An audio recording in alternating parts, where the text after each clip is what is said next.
order is solvency, oceans, ends. When he said, like, last speech when he was like, can we do oceans and human trafficking, and he kind of made the what argument that applied to both.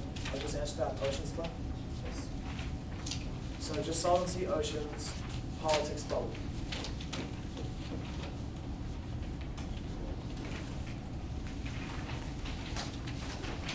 Solvency, ocean, sorry. Politics, bubble.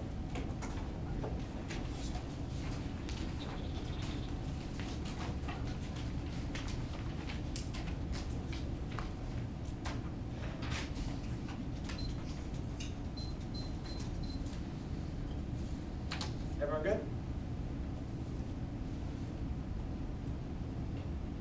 One NC, one is the indictment, the DOD group the debate. He says the DOD is terrible because the fact it can't actually manage these things, especially the Coast Guard as part of the Department of Defense, as irrelevant to the point where all solvency is specific to the Coast Guard. There's no evidence indicating that this would have to go to the Department of Defense, or argument just that would give subsidies to Coast Guard so they can actually build the transportation infrastructure, so they can actually remove the waste cooking oil from these actually types of restaurants, etc., and just bring it to the Coast Guard so they can use the ships. There's no reason any type of actual Department of Defense organization would be involved at all. Plus, he's not extending a warrant for why the DOD is bad in general. Don't let him say that in the next speech. Would be a new argument. And next, when is he two group the debate? His argument is that since we still use oil, you can't solve our argument. Our solvency evidence indicates a mix of cooking oil and petroleum fuel is actually key for actually engine stability, and just every single part of the more cooking oil we use as a part of this taste means the price shocks have less and less impact because of the fact we're less dependent on oil. The Coast Guard that we still get access are actually efficiencies we run our budget over and go to the oceans debate. The only argument he's making here is that there are other agencies that do this, so some of them address all these implications. The evidence specifically makes the argument that the Coast Guard is the key agency and actually coordinating with these other cooperative agencies. That means the Coast Guard is still key to solve human trafficking. Additionally, our oceans evidence indicates that same thing. The Coast Guard specifically intercepts thousands and thousands of ships. That's 96.3%. So that's very much actually solving this overfishing, which is crucial to actually solve operation, which is key to stabilize the actual ocean ecosystem. They're considering our impact. The ocean ecosystems are key to prevent tons of deaths because of things like destruction of phytoplankton, which is key to the oxygen and the actual erosion that happens afterwards. Additionally, he's considering a horseshoe crab scenario that is going to be access to overfishing. Two impacts. Step 1 is they're getting magnified to our ecosystem lost start because horseshoe crabs are keystone species. Step 1 because the vaccines argument that right now the actual horseshoe crabs are blood, the gold standard for the FDA to use vaccine testing. That means we have a disease impact coming out of this. Go to politics. He says this at Turns case because lack of leadership destroys effectiveness. Coast Guard, I have no idea what he's talking about. There's no reason our actual perception of leadership has anything to do with the actual way the Coast Guard manages its budget and actually manages the fuel overruns that are happening right now. The only clear internal link to things like actually access the overfishing and human trafficking advantage. There's not enough analysis there.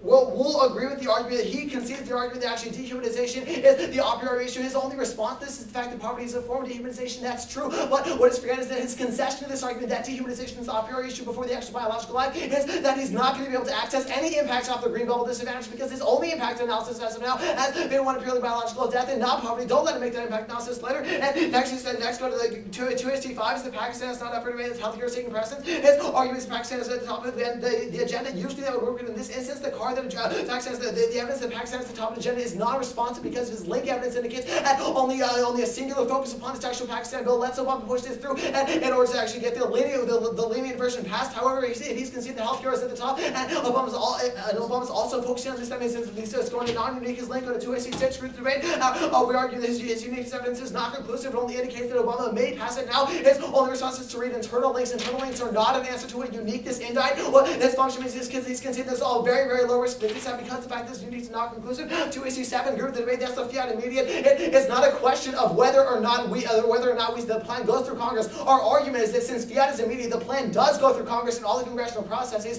but these processes happen immediately because of the fact that only an immediate interpretation of fiat is one that guarantees us a fair debate because that doesn't allow the act to spike out of other types of disadvantages. I say we happen later. It doesn't allow the negative to use in heresy to say that your plan takes tons of time to go through Congress. Only an evaluation of the debate as this actual Lucian fiat is immediate through Congress as one to evaluate. And since he's conceding those arguments, that why seem the fiat as immediately passing through Congress, even though this does cause Congress to focus on this instead of the other bill for a short time, an immediate time, as soon as it passes through, there's no reason that would continuously trade off with Obama's focus on the legislation. This argument is incoherent as to why this link would work in the context of the debate round. 2ST8 group the debate, he's conceding the fact that climate change legislation is inevitable and Obama's pushing it right now. He makes the argument that we are not the climate bill, completely misinterpreting our argument here. Our argument is that Obama is pushing the the climate bill right now. It's one of his priorities. It has two implications. Subpoint A is the fact that Obama is not only focusing on the Pakistan bill, but also focusing on tons of other issues we're just hearing right now, plan or no plan. Subpoint B is the fact that its actual passage of legislation is coming soon and inevitable, which functionally means two things. A, non-use the green bubble just because a climate change bill will still cause the green bubble because that'll be investment. And subpoint B is the fact that it will still have, it will still distract Obama's focus soon to a C9, 10, 11, go through the way they're conceding the plan is popular, and the plan is popular and would actually build political capital through Congress that actually link terms of disadvantage. Its only argument is that you have to focus on